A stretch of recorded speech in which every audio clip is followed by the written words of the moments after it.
How excited is everybody just to get back on the field?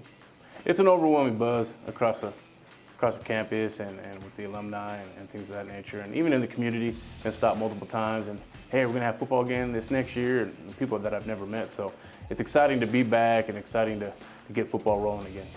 Well, I think we probably, owe a thanks to you to sticking in the area, because it would have been real easy last year for you to, maybe, okay, we're not playing, I might go do something else. And you have a real connection here, I think, with a lot of the kids, not just at Riverside, but around the area.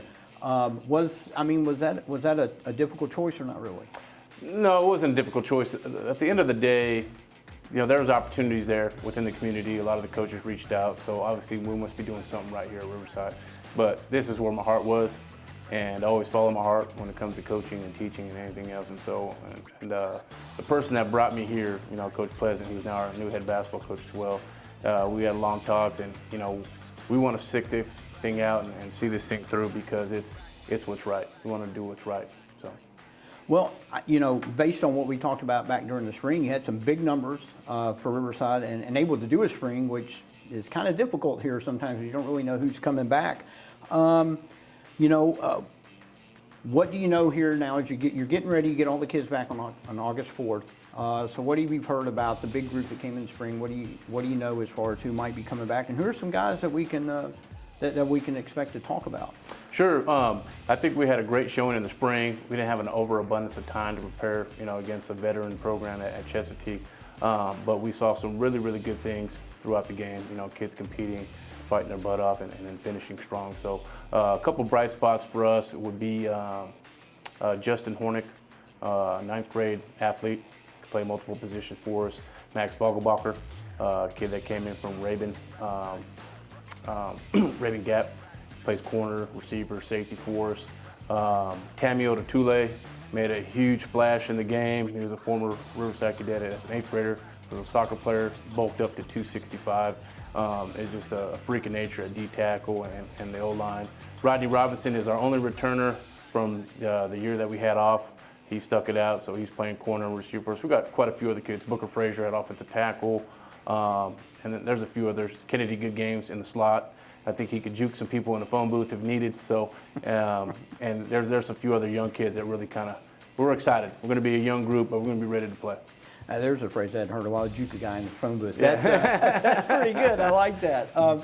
You're in a really interesting region in A2A with Raven and Elbert and Union. I mean, those are perennial playoff teams. Bank should be improved this year. What do you see coming into the region? Because you didn't even, that was last year was your first year in the region, and you didn't even get a look at it really. So what are your expectations? Really for us is we're just going to take it game by game. We're going to come into camp day by day, snap by snap, and have our full focus on developing a team identity. We're not going to look too far ahead. There's no need for it. But for us going against a 4-team region versus 1A private, where teams are just absolutely loaded, and then year in and year out they're reloading. From what I've seen as far as 2A public is, they have what they have, and so outside of the Ravens is another team that kind of reloads, and so we'll be ready. By the back end is usually when we play our best football anyway. Now for us, we're going to have 7 fielder games before we get there, so we should be in good shape. Well, let's I guess last question, we'll kind of wrap this up. When you get back in August for 4th, what's the main focus? Because a lot of teams have already been practicing for 2, 3, 4 weeks.